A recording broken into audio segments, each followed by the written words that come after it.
sisters, welcome to another tutorial. On the previous tutorial we learned about the basic tools and yarn used in crochet. On this tutorial we'll learn about the basic stitches, that is the chain stitch, single crochet, double crochet and treble crochet. I hope you enjoyed the content. On this tutorial we'll start by learning how to prepare your yarn. I prefer pulling my yarn from the center or the middle of the ball. It does take some practice to get the yarn out. Let me do my best to get it out. Comes out in a clump like this. So I've wrapped my yarn around the ball, and as I continue to crochet, the yarn will come from the middle of the ball. So I find this easy because the ball doesn't roll over the place when you are using the outer yarn. From the previous tutorial we saw from the care label that the manufacturer suggests the type of needle or crochet hook to use and the size, but the one that I'm using today doesn't have a recommendation. However, this is a 4-ply yarn, meaning it's thick, and I'd like to use either the 4.5mm hook or the 5mm hook. There are different ways of holding your hook. You can hold your hook like a knife, the way you would as you're eating, or a pencil or a pen while you're writing. In my case, I prefer holding my hook like a pen. We all have different ways of holding our hook and yarn, and from this tutorial I'd just like you to observe the movements of my hand to make it easy to learn.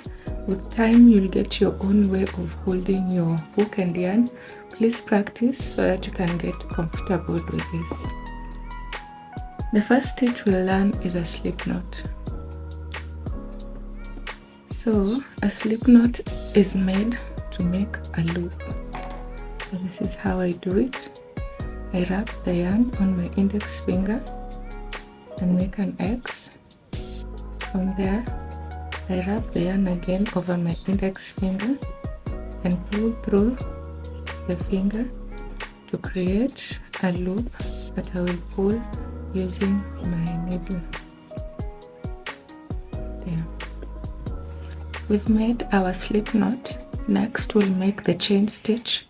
Usually I just wrap my yarn over my index finger once like this to control the tension. Then we'll pinch the loop with our middle finger and thumb to control the tension. With a chain stitch, all you do is wrap your yarn around the hook and pull through. That's our first chain. Then as I make the next chain, I move my my middle finger up the chain and yarn over again and pull through to make another chain. As I make chains, I move my fingers up the chains I've made like this. Usually these fingers control the tension of your work. We'll make 10 chains to start our project. We've made 10 chains and we count the chains from the first one, from the hook. We don't count the active loop on the crochet needle. So we start by 1, 2, 3, 4, 5, 6, 7, 8, 9, 10. So you count the V's. The next stitch we're going to make is single crochet. The next stitch is single crochet in US terms or double crochet in UK terms. I find it easy to use single crochet according to the US term. Both terms mean the same stitch. For single crochet, we always have an extra chain. For example, you've made 10, so we'll make another chain to start off your single crochet. After chaining one stitch, we'll count 2 chains from the hook. So 1, 2. On the second stitch, insert your hook on the top loop, and this will seem like you have 2 loops on your hook. Yarn over and pull through that first loop to have 2 loops on your crochet needle.